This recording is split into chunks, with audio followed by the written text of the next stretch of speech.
On est dans cette petite série-là, être comme Jésus. C'est pas évident d'être comme Jésus, non? C'est évident pour vous d'être comme Jésus? Moi, quand j'ai commencé à préparer ce message, je me suis dit, mais quelle responsabilité, parce qu'en même temps, c'est un message, on arrive assez facilement à trouver des messages sur être comme Jésus, parce qu'il a tellement dit de choses et fait de choses qu'en fait, il suffit d'ouvrir les évangiles pour trouver un message, en réalité. Mais aussi, ça nous challenge, prédicateurs, parce qu'au fur et à mesure où on écrit le message, on se dit, mais est-ce que je corresponds à ce que je dis? Vous voyez? Et finalement, le message que je vais vous apporter ce matin, il est autant pour vous qu'il n'a été pour moi, depuis quelques jours que je prépare cela.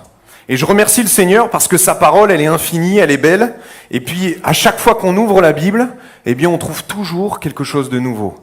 On a eu beau, passer et repasser sur des passages. Finalement, le Seigneur nous apporte une révélation qui est nouvelle. Donc, j'aimerais ce matin, partager avec vous un thème qui me tient à cœur, qui est, dans ce thème, être comme Jésus, c'est être aussi un pédagogue. Être un pédagogue. Parce que ce qui est sûr, c'est que Jésus, a énormément enseigné. Il a énormément enseigné, et il a enseigné quasiment tout le monde de son époque. Il était là, et à chaque fois qu'il faisait des campagnes, à chaque fois qu'il était là, à marcher de ville en ville, il enseignait. Et on peut voir, effectivement, que sa pédagogie était irréprochable. Irréprochable. Jésus a parlé énormément, et puis il a fait, les 5 discours que vous connaissez certainement.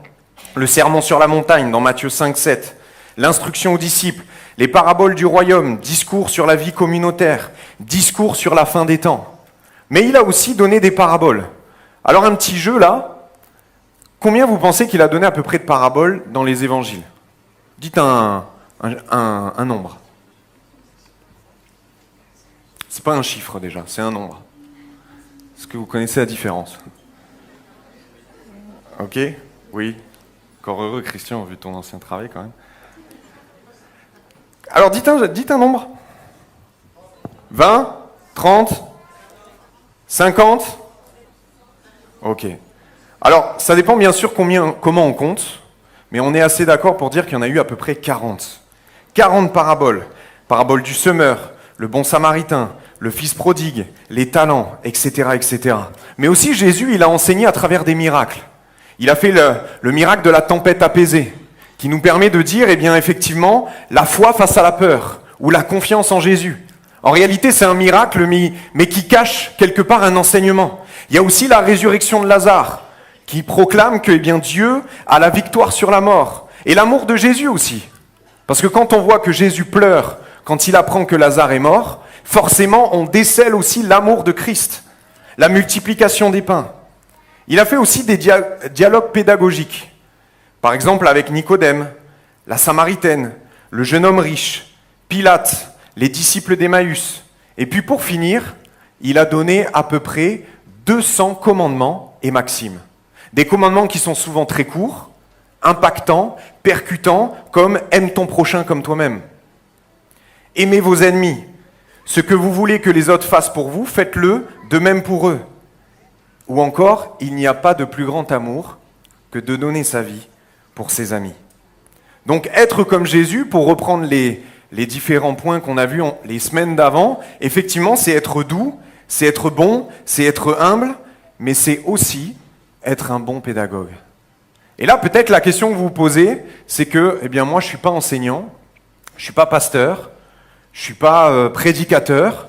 Pourquoi est-ce que j'aurais besoin d'être un bon pédagogue? Je ne suis pas appelé à prêcher la parole, je ne suis pas appelé à enseigner.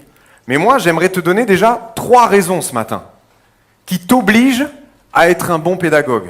Et ces raisons, ce n'est pas moi qui les ai inventées, mais c'est la parole de Dieu. Parce que ce qui est sûr, c'est que la parole, elle dit que tout chrétien doit être quelque part un enseignant. Alors tu vas peut-être pas prêcher à des foules, tu vas peut-être pas un jour être sur cette estrade, mais un jour ou l'autre, tu auras à enseigner au moins une personne. Et à ce moment-là, seras-tu prêt? Est-ce que ta pédagogie sera bien formée? Ou est-ce que tu seras là à bégayer ne sachant quoi dire? 3 raisons d'être pédagogue. Déjà, la première, c'est parce que Jésus nous appelle à faire des disciples et pas juste des croyants. Et ça, c'est pas le boulot des pasteurs, mais c'est le boulot de chacun d'entre nous. Peu importe le titre que vous avez ce matin, c'est votre travail, c'est mon travail. Parce que dans Matthieu au chapitre 28 et au verset 19, il nous est dit « Allez, faites de toutes les nations des disciples, les baptisons au nom du Père, du Fils et du Saint-Esprit. » Et c'est là que c'est intéressant. « Et enseignez-leur à observer tout ce que je vous ai prescrit. » Donc tu es amené à enseigner. Tu n'es pas simplement amené à faire en sorte de prêcher la parole et quand l'autre y croit, tu t'en vas. Non, tu es amené à l'enseigner afin qu'il ne soit pas un simple croyant, mais qu'il puisse devenir un disciple. Devenir un disciple. Vous savez, le gars peut-être ou la femme à ton travail qui te pose des questions sur la Bible, sur ta foi, sur est-ce que tu sais expliquer avec douceur, avec clarté, avec vérité, sans paraître pour un fou, tu vois? Est-ce que tu sais le faire? Est-ce que tu sauras répondre à ces questions, peut-être autrement que juste en disant « Ah ben Jean 3,16 ». Oui, mais qu'est-ce... Oh purée. Bon, éteignez vos téléphones, d'accord? Pour pas que ce genre de choses n'arrive. En plus, excusez-moi, 2 secondes, faites pas de bruit, je suis obligé de répondre. Oui. Ben Jean 3,16. Jean 3,16, tu vois? Tu prends Jean 3,16. Et des fois, en tant que chrétien, on fait ça. On n'a qu'une seule réponse, c'est Jean 3,16. Quelqu'un nous appelle, il va mal, Jean 3,16. Tu veux connaître Dieu? Jean 3,16. Mais à part ça, il y a quoi? Parce que la Bible, elle fait quand même 1000 pages, tu vois? Il n'y a pas qu'un seul verset. Mais c'est le seul que tu balances à chaque fois. Alors il est super ce verset. Car Dieu a tant aimé le monde, etc. Il est super. Mais ce n'est pas la seule chose que tu dois dire. Tu dois donner, simplement des fois ton témoignage. Des fois, tu n'es pas obligé de parler de la Bible. Tu sais, des fois, tu n'es pas obligé de citer un verset. Mais simplement dire, Jésus, il a fait ça pour moi. Et il peut le faire pour toi également. Défendre sa foi. Défendre sa foi, c'est pas utiliser les mots d'un autre. C'est pas forcément utiliser les mots qui sont dans la Bible. Mais c'est ce qui touche les cœurs, c'est quand toi tu dis, Jésus a fait ça pour moi, et il peut le faire pour toi. Et alors là, si tu le fais avec douceur, clarté et vérité, ça va tout changer. Tu commences à rentrer dans un processus de pédagogie. Tu sais une chose, c'est que 2 Timothée 4,2 nous dit « Prêche la parole, insiste en toute occasion, favorable ou non. » Favorable ou non. Et c'est quand c'est pas favorable qu'il faut avoir de la pédagogie. Parce que quand c'est favorable et quand quelqu'un est demandeur, finalement c'est facile. Mais lorsque c'est difficile, lorsque vous rencontrez de la résistance, c'est là finalement qu'il faut avoir une pédagogie qui est carrée, qui est travaillée. Cette pédagogie que vous avez appris et qui finalement devient une partie de vous-même. Vous savez, Paul, il a eu une position qui était pas très favorable. Quand il est à Athènes et quand il commence à prêcher la parole, il est là à l'aéropage, c'est-à-dire qu'il est face à des philosophes, des gens qui réfléchissent, vous voyez? Parce que leur boulot, c'est de réfléchir. Ils font que ça toute la journée. Ils aiment faire ça, les Grecs, vous voyez? Ils aiment réfléchir, parler de tout, de rien, et ils ont l'habitude de débattre. Donc là, Paul, il se retrouve face à des gens comme ça. On peut dire que ce n'est pas une situation favorable. Mais Paul, il avait une bonne pédagogie. Il savait enseigner, il savait parler, il savait évangéliser de la bonne manière. Parce qu'à ce moment-là, il va s'adapter aux philosophes épicuriens ou stoïciens qui sont en face de lui. Et il ne va pas commencer à dire « Mais regardez, la Torah, elle dit ça, elle dit ça. » Il lui aurait dit « Bon, allez, la Torah, on s'en fout. Nous, c'est Platon, Aristote, on s'en fout. » Mais il commence à dire « Vous voyez, là, vous avez un autel d'un dieu étranger.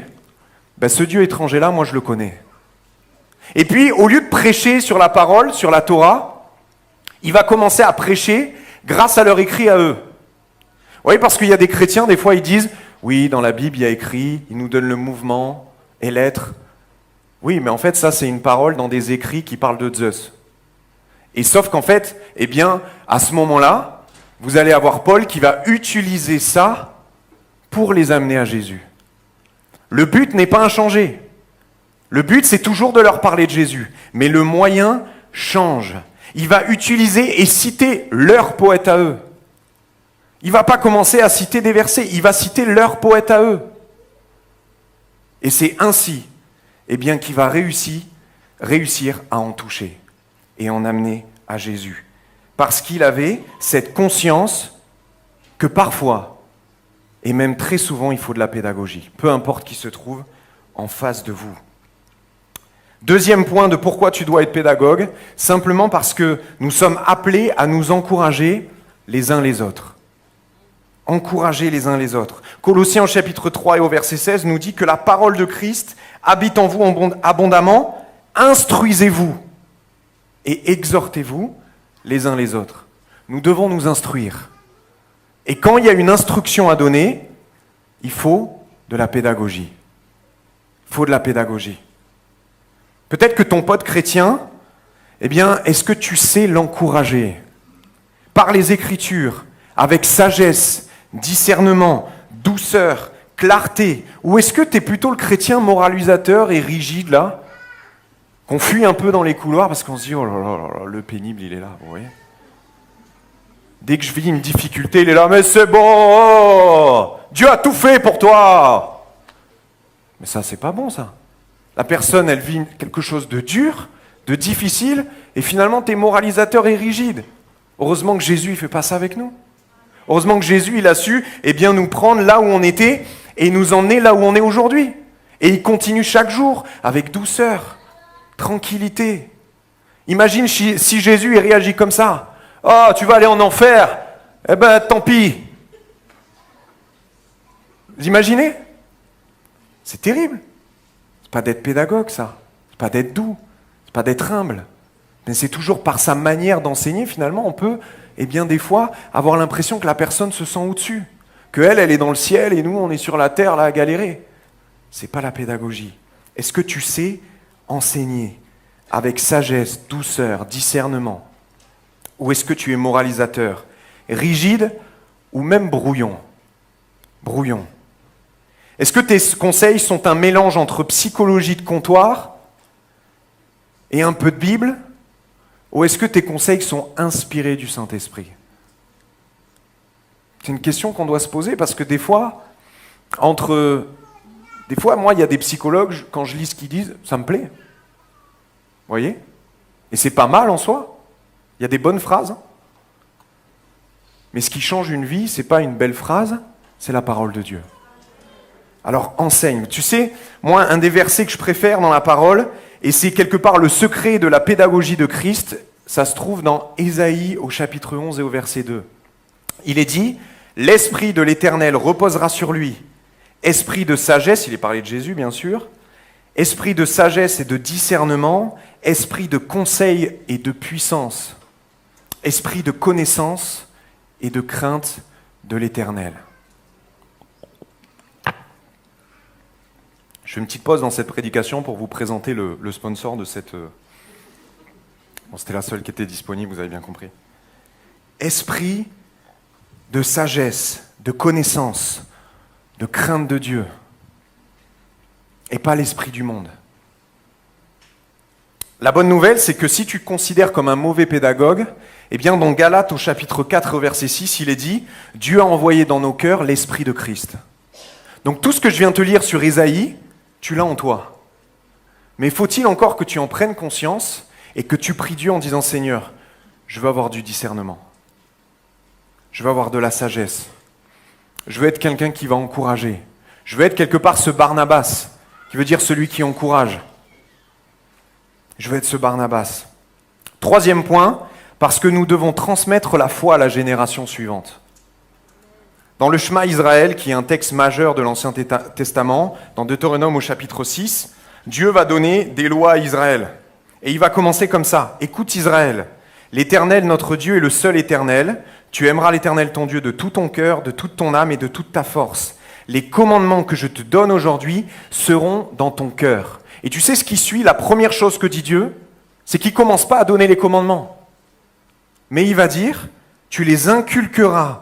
Donc tu veux dire, tu les enseigneras à tes enfants, tu en parleras quand tu seras chez toi, quand tu seras en voyage, quand tu te coucheras et quand tu te lèveras. Donc la transmission pour Dieu, c'est hyper important. C'est même fondamental. C'est que chacun d'entre vous, moi y compris, si vous avez un enfant ou si vous comptez un jour en avoir un, vous devez transmettre. Vous n'avez pas le choix. Parce que c'est la base du texte Shema Israël, c'est la base, Eh bien, avant de donner les commandements, Dieu dit, tu dois les apprendre aux autres. Tu dois les transmettre à tes enfants. Dans Proverbe 22:6, il est dit, instruis l'enfant selon la voie qu'il doit suivre, et quand il sera vieux, il ne s'en détournera pas. Donc nous sommes tous des enseignants au minimum de nos enfants. C'est le niveau 1, au minimum de nos enfants. Et c'est pas parce que c'est tes enfants et qu'ils te doivent respect et obéissance que tu ne dois pas être pédagogue. Au contraire, tu dois utiliser tous les stratagèmes possibles et imaginables, toute la pédagogie qui est en toi, pour leur transmettre la parole de Dieu, leur transmettre les commandements de Dieu. On reviendra sur ça plus tard. Mais être pédagogue, donc c'est ces 3 choses, mais c'est aussi, je pense, une manière d'aimer. Parce que quand tu aimes celui qui est en face de toi, tu veux tout faire pour lui transmettre ce que tu as reçu. Et quelque part, tu vas tout mettre en œuvre pour qu'il puisse comprendre le message que tu lui donnes. Parce que tu as tellement envie qu'il le reçoive. Et pour ça, la pédagogie est nécessaire. Alors la pédagogie de Jésus, c'est quoi ? Eh bien, elle est complexe. Jésus, il utilise plein de stratagèmes. Déjà, rien que dans l'intro, je vous ai dit, il y a les 5 discours, il y a les paraboles, il y a les commandements et les maximes, et j'en oublie d'autres. Vous voyez déjà, Jésus, il y a une diversité d'enseignements, les miracles pour enseigner, les discours à but pédagogique. Vous voyez, Jésus, déjà, il utilise plein de choses. Des choses différentes. Mais le premier point dans qu'est-ce que la pédagogie de Jésus que j'aimerais voir avec vous, c'est être un modèle vivant. La première chose que Jésus a fait, c'est pas d'enseigner. Hein. Jésus, il a vécu, c'est tout. Pendant des années, il n'a pas parlé. Il n'a rien dit. Il a vécu. Jésus, ça a été un enfant. Vous savez comment est-ce qu'on enseigne les enfants ? C'est pas en répétant toujours les mêmes choses. Moi, j'essaye depuis 3 ans et demi avec ma fille, et j'ai l'impression que plus je répète, moins elle a envie d'écouter. Vous voyez ? Voilà. C'est ma fille, il dit. Peut-être, mais en attendant, elle ne veut pas. Vous voyez ? C'est pas en lui faisant une liste de tâches. Mais vous voyez, si aujourd'hui, ma fille, elle nous prend les mains avant de manger et qu'elle prie d'elle-même, des prières que même nous, on se dit, purée, quand est-ce que c'est fini là ?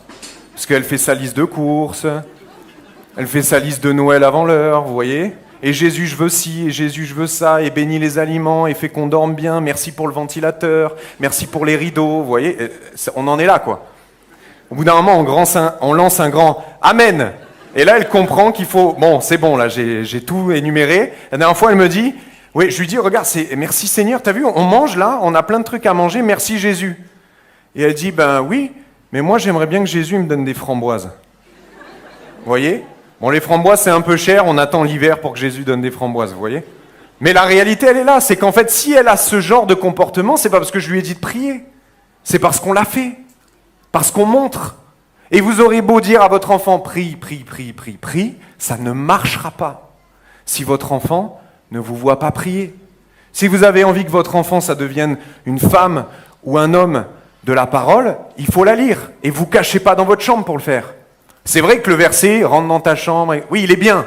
Mais quand tu as des enfants, c'est « rentre dans ton salon ». Et quand ton enfant il joue devant toi, ouvre ta Bible. Parce que c'est à partir de ce moment-là, quand il va te voir, qu'il va se dire « ah, il y a un truc là ». S'il lit la Bible régulièrement, mon papa ou ma maman, c'est qu'il y a quelque chose derrière.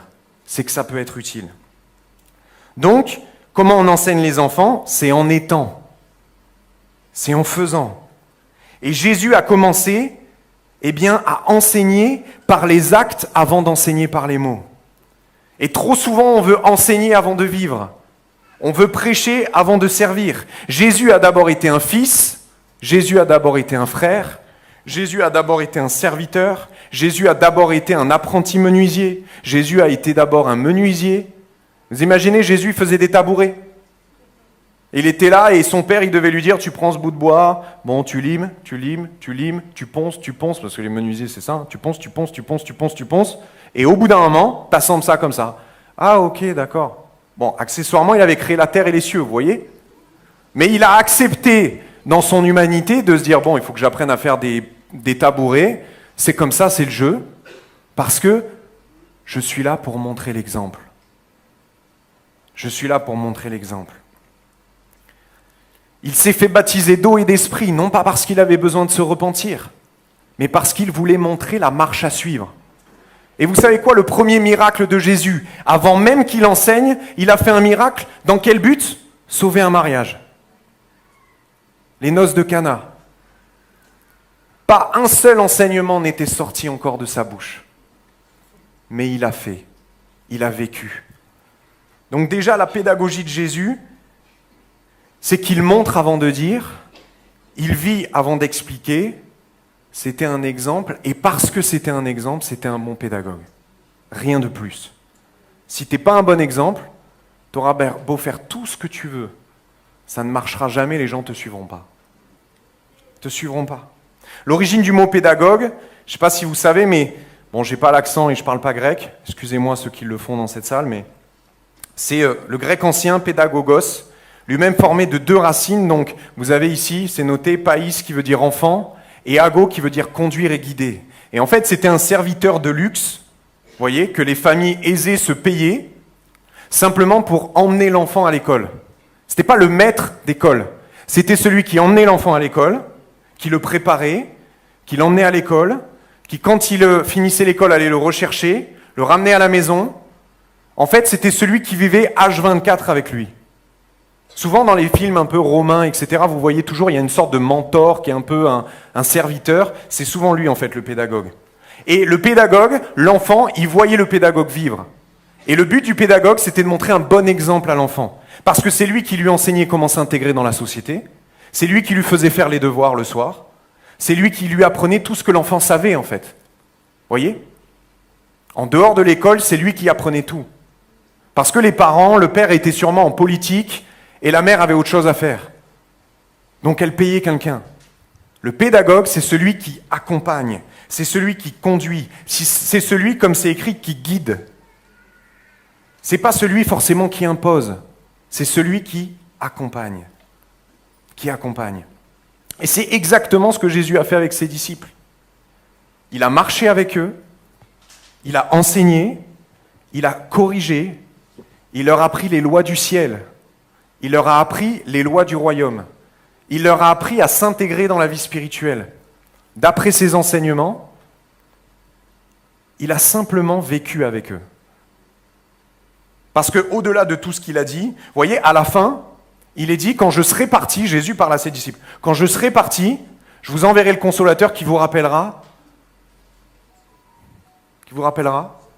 ce que je vous ai enseigné. Ça veut dire quoi? Ça veut dire qu'ils ont oublié, en fait. Par contre, tous les moments qu'ils ont vécu avec Jésus, ça a été marqué au fer rouge dans leur cœur. Les paroles, elles se sont envolées. Le Saint-Esprit doit, leur rappeler ces paroles, rappeler ces enseignements. Par contre, je ne pense pas que le Saint-Esprit a dû leur rappeler comment il était attaché à la croix. Je pense que le Saint-Esprit n'a pas eu besoin de leur montrer, comment il rompait le pain, comment il mangeait, comment il se comportait, comment il réagissait face aux pharisiens. Tout ça, ils l'ont vu.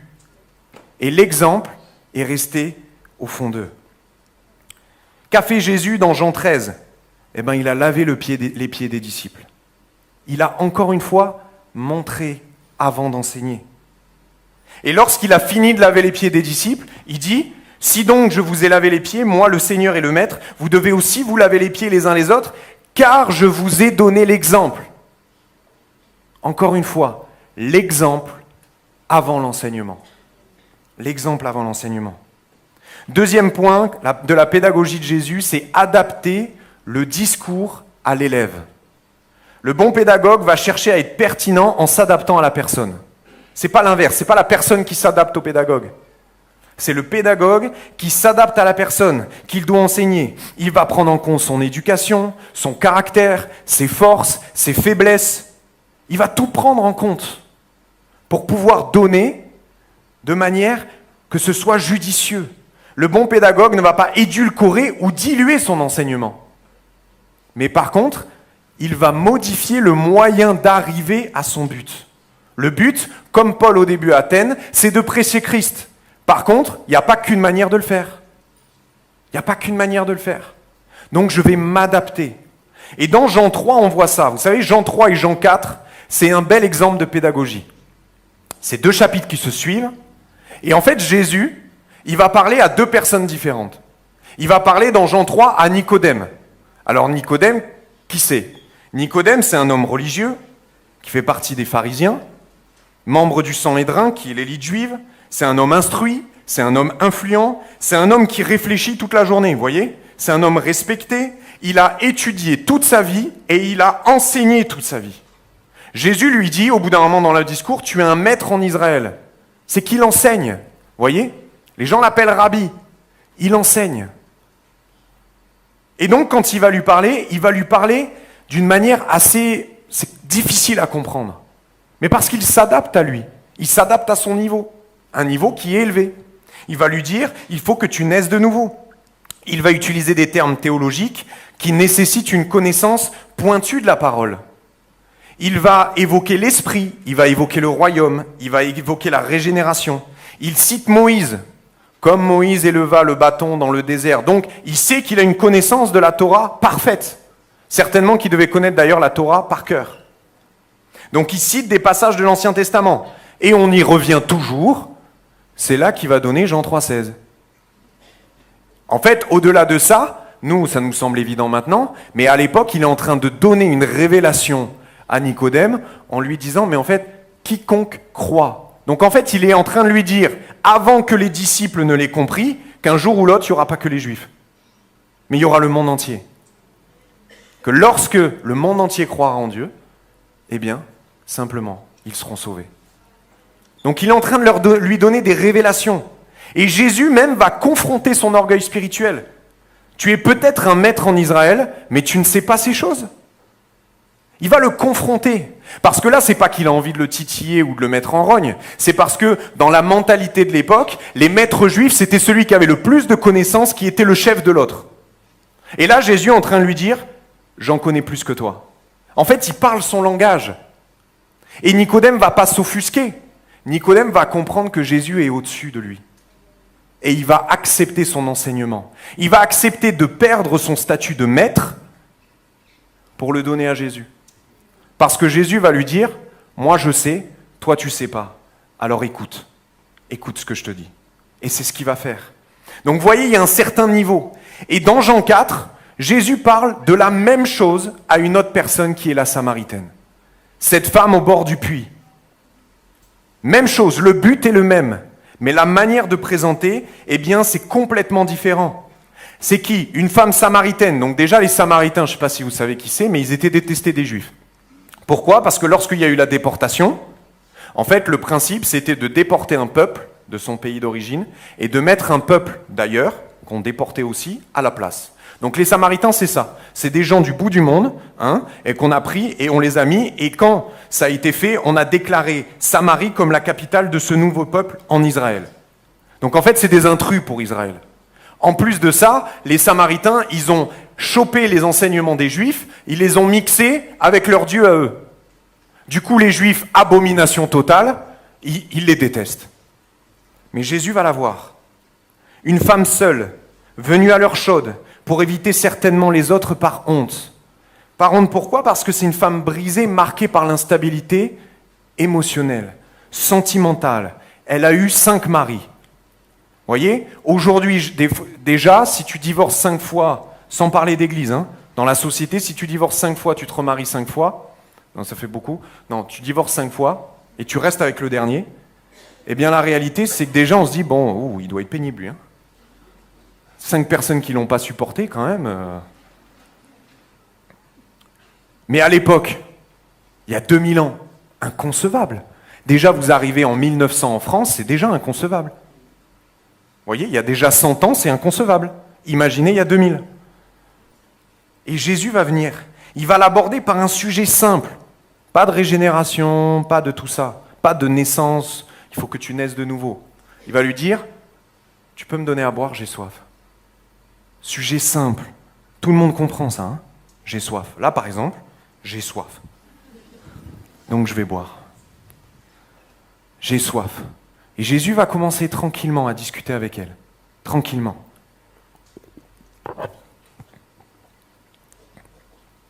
Pénible ça pour boire. Hein. Je voulais pas le mouiller et du coup je m'étouffe. Et là Jésus a commencé à tousser. Donc Jésus l'aborde sur un sujet simple. J'ai soif.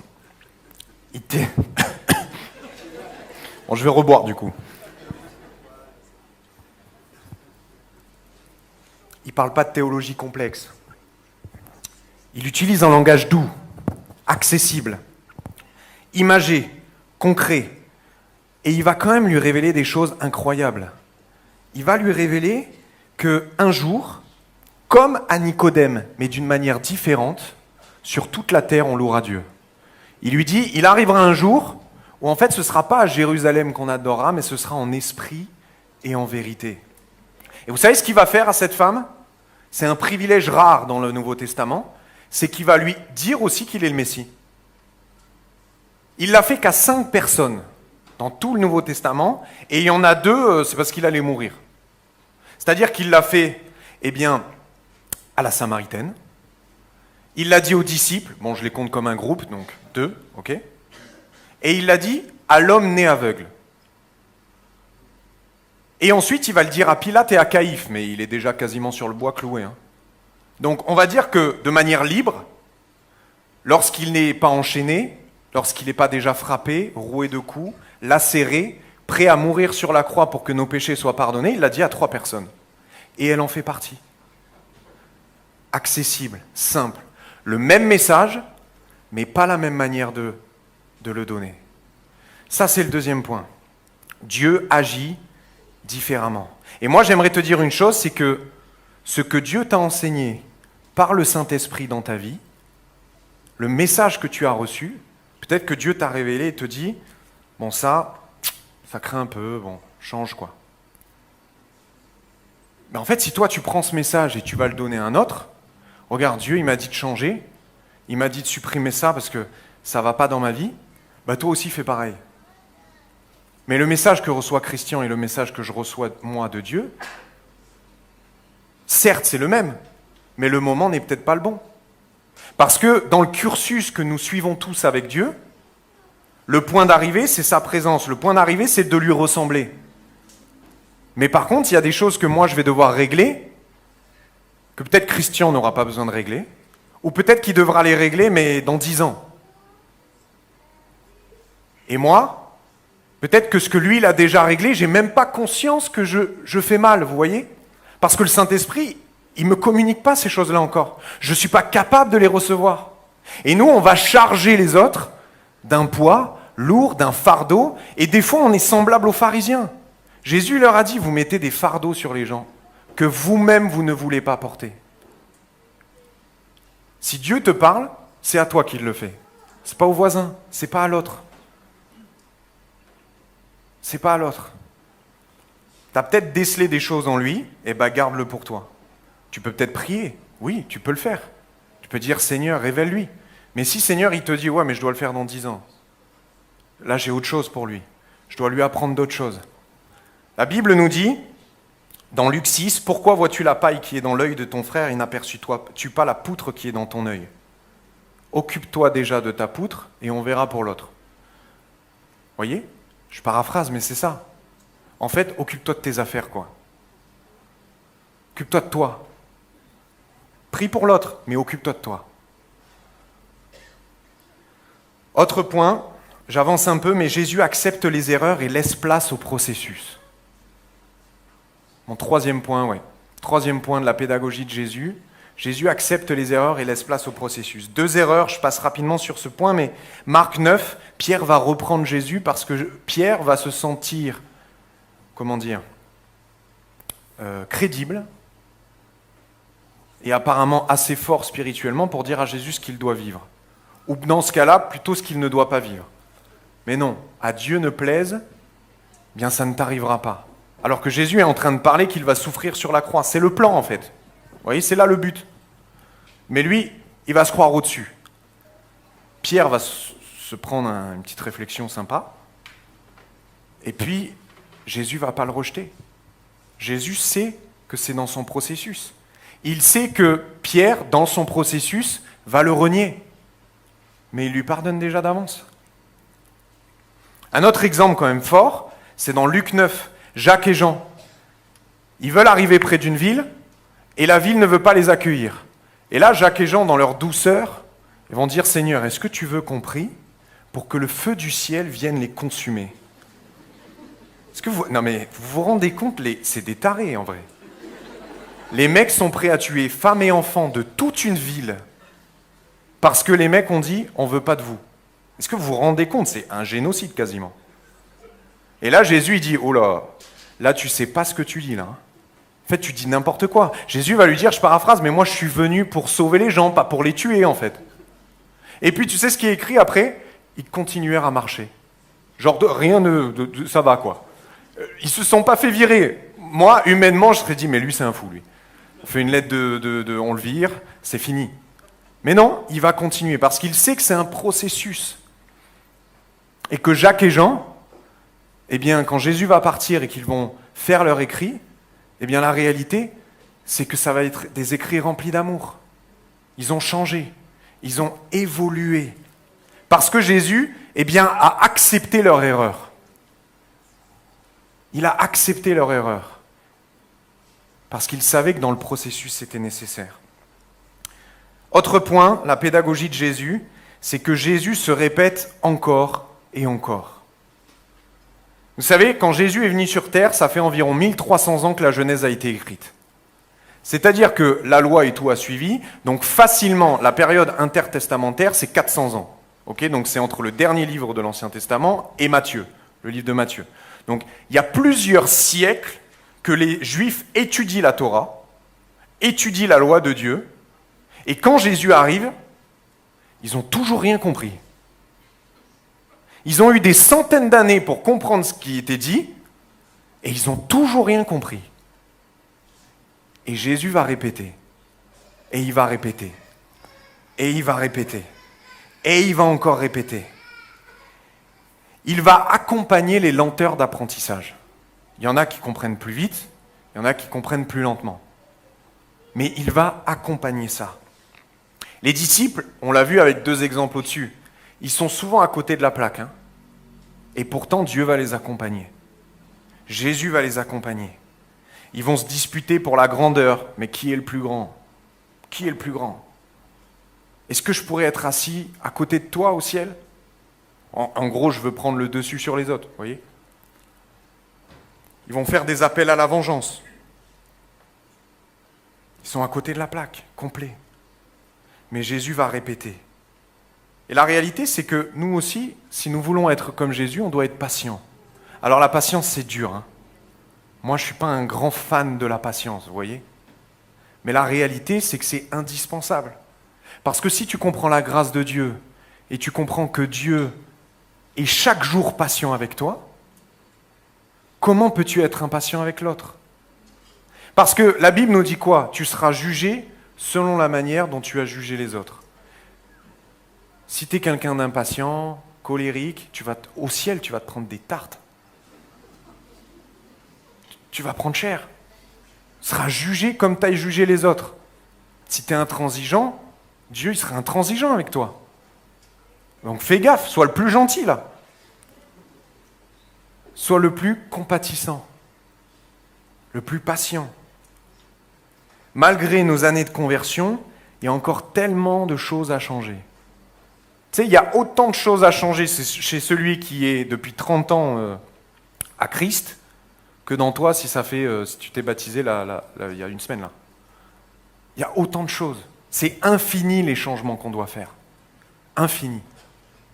Et la réalité, moi ça fait 8 ans ou 9 ans que je suis pasteur, et je vous assure que des fois j'ai vu des jeunes qui avaient, quand je dis des jeunes, c'est des jeunes baptisés, peu importe l'âge, qui avaient 1 mois de conversion, qui manifestaient plus les fruits de l'esprit que quelqu'un qui en avait 30.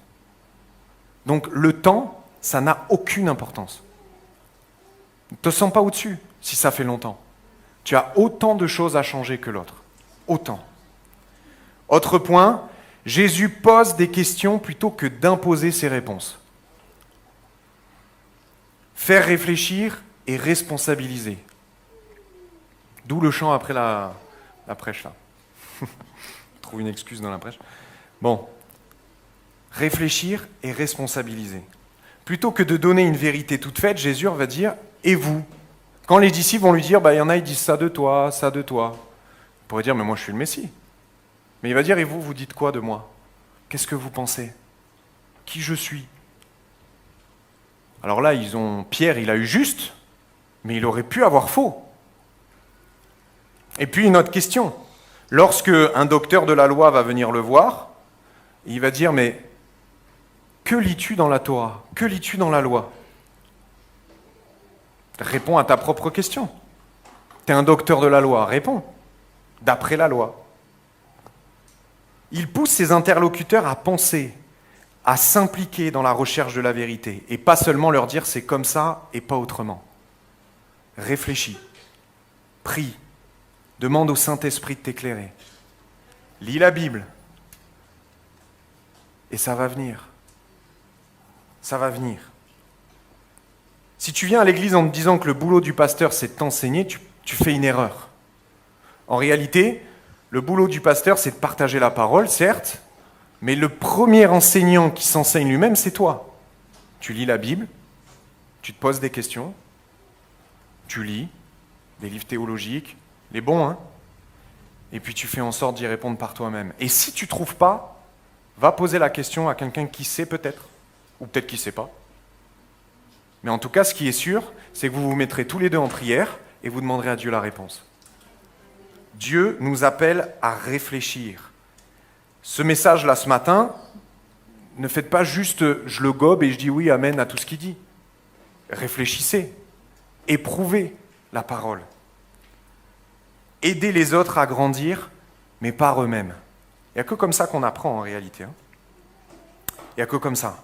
Et mon dernier point, alors que j'appelle les musiciens, s'il vous plaît, à venir et à se mettre en place, c'est des fois Jésus, dans sa pédagogie, il n'a pas laissé le choix.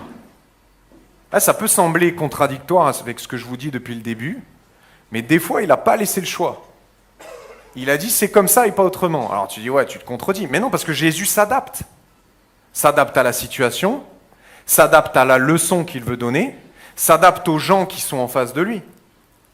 Et des fois, et particulièrement par exemple dans Matthieu 14, 22, il va imposer aux disciples de traverser et d'aller de l'autre bord. Et les disciples, c'est des pêcheurs expérimentés. Ils savent très bien, certainement, qu'il va y avoir une tempête. En tout cas, le temps est à la tempête. Mais la Bible nous dit, pourquoi je vous dis qu'il les a obligés, c'est que Matthieu 14, 22 dit, aussitôt après, Jésus obligea les disciples. Il y a certainement eu de la discussion. Non mais Seigneur, on ne peut pas, là tu vois bien, on va tous mourir. Oui, bah vas-y. Parce qu'il avait une leçon à leur apprendre. Et cette leçon, il ne pouvait l'apprendre que dans la peur. Il ne pouvait l'apprendre que dans l'inquiétude. En réalité, cette leçon, il pouvait l'apprendre que face à la mort. Parce qu'ils étaient tous en train de crier, alors qu'ils étaient dans la tempête, dans la barque, en train de dire « mais on va tous mourir ».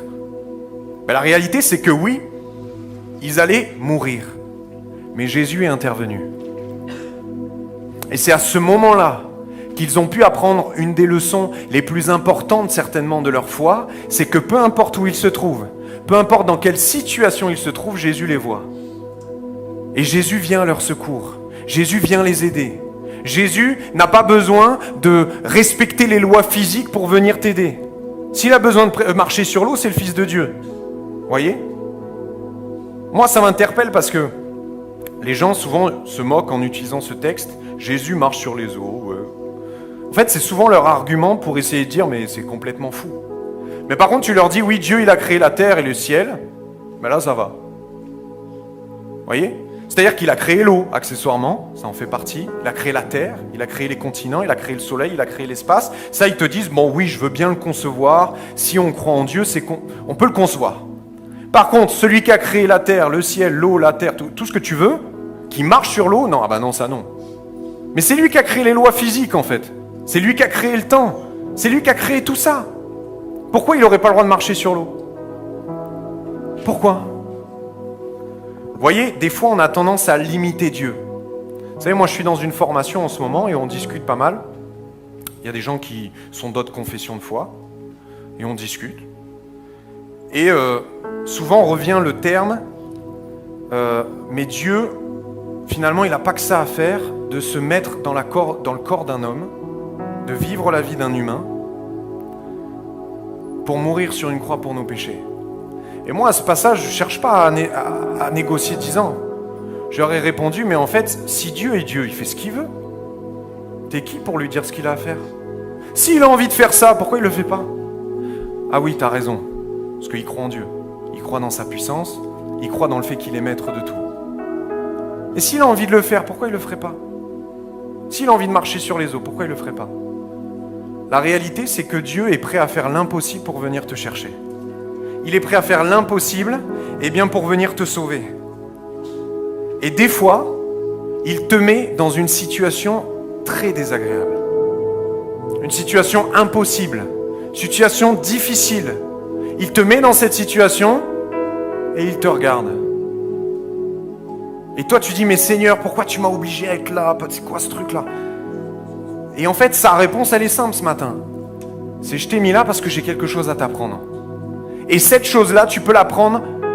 Tu peux pas l'apprendre autrement.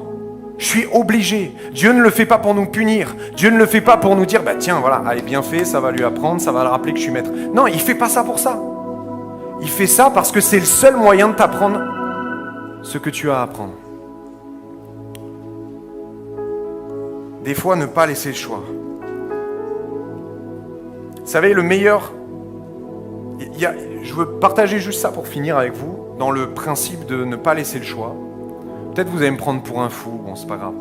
Chacun pense ce qu'il veut, après tout. Je prêche ça depuis 30 minutes.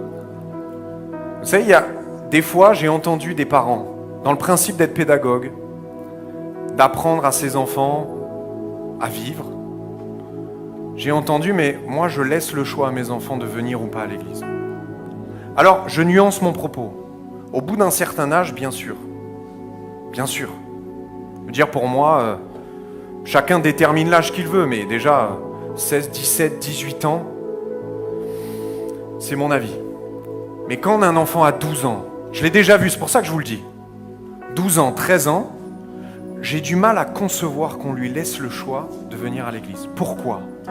Parce que dans ma conception, à partir du moment où tu l'obliges à aller à l'école tous les matins, parce qu'un enfant n'a pas envie d'aller à l'école, moi le premier, j'avais pas envie d'aller à l'école. Vous voyez? Tu l'obliges à aller à l'école. Et tu dis, mais je l'oblige parce que c'est son avenir qui est en jeu. Et alors? La vie spirituelle, c'est quoi en fait? C'est pas son avenir? En plus, c'est pas un avenir momentané, c'est un avenir éternel. On est en train de parler de ça là. Il a 12 ans, et puis, il fait ce qu'il veut. Je suis peut-être un peu brut avec vous là ce matin, mais c'est ma pensée, vous n'êtes pas obligé de le partager. Si tu l'obliges à se laver parce que ton ado il pue, tu le prends dans la douche, tu le balances dans la douche. Pourquoi tu l'amènes pas faire une douche spirituelle à l'église là? Tu vois? Il a 13 ans, il veut pas voir l'eau. On dirait un chat. C'est vrai. Par pitié, lave-le et amène-le à l'église. Dans cet ordre, s'il te plaît. C'est important. On oblige nos enfants à faire tellement de choses tous les jours. Un dernier point. En 6e, moi j'ai vraiment aimé ce cours, on vous apprend la vie. Vous étudiez les dieux de l'Olympe. Vous étudiez Zeus, Héphaïstos, à part si ça a changé, je commence à dater maintenant. Mais si ça n'a pas changé, on vous apprend Zeus, on vous apprend Poséidon, Hermès, Héphaïstos, tout ce que vous voulez. En fait, donc vous obligez vos enfants à apprendre la vie des dieux étrangers, des faux dieux, mais vous ne voulez pas partager avec lui votre foi. Parce que je ne veux pas le brusquer. Je ne veux pas lui dire que Jésus a fait ça dans ma vie parce qu'il va mal le prendre. Mais par contre, tu lui dis, tu m'apprends la vie de Zeus là. Comme ça, tu as une bonne note. Des fois, surtout dans un âge qui est bas, vous êtes responsable de l'éducation de vos enfants.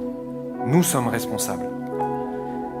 Et si dans le Shema Israël, je reviens sur ça, Dieu dit tu inculqueras. T'as pas le choix en fait. C'est pas peut-être, non, t'as pas le choix. Parce que tu rendras des comptes.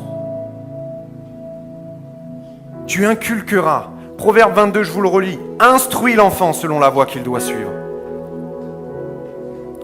je rééquilibre mon propos. Au bout d'un moment, il faut savoir lâcher et il faut trouver le bon moment.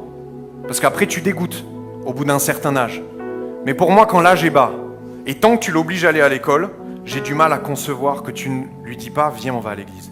Parce que combien de personnes là, levez la main, bon je prends un risque, combien de personnes n'avaient pas envie de venir à l'église jeune, ceux qui se sont convertis ados ou jeunes, n'avaient pas envie de venir à l'église jeune, les parents les ont amenés là sur un siège, et vous avez fini par vous convertir. Levez la main. Il y en a quand même quelques-uns. Simplement des gens, il y en avait peut-être 20, 30, des gens où un jour les parents ont dit « Tu viens. T'as pas envie, tu viens. » Et la graine qui a été placée dans leur cœur, elle a germé. Ça a peut-être pris du temps. Peut-être que vous avez des enfants, là ils ont 20, 30, 40 ans, ils sont toujours pas à Dieu. C'est pas grave, si vous avez fait votre boulot, la graine elle est là. Et un jour ça pourra peut-être fleurir. À Dieu plaise. En un an, simplement on peut se lever dans ce lieu. J'ai terminé. Mais je pense sincèrement que des fois, le meilleur moyen de laisser le choix, c'est de ne pas laisser le choix. Parce que quand tu dis à ton enfant, viens à l'église, viens. Quand il aura 17 ans qu'il ne voudra plus venir, tu lâches. Et en attendant, il connaîtra la différence entre le monde et l'église. Un choix, c'est entre deux choses, vous voyez ?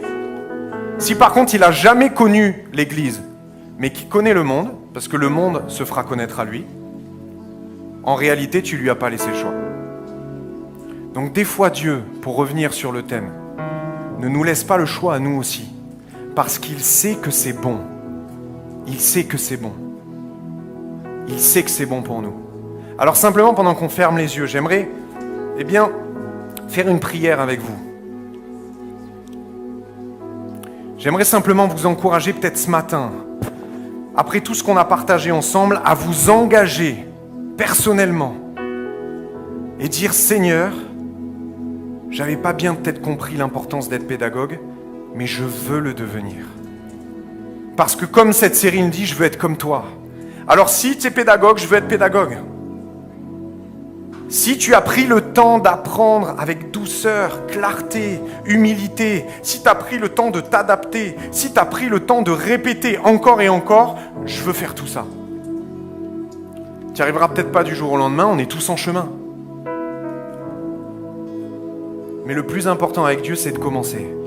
Alors pendant que tout le monde a la tête baissée et qu'on prend juste un court instant avant le chant de recueillement, fais ce choix dans ton cœur. Dis Seigneur, je veux être comme toi.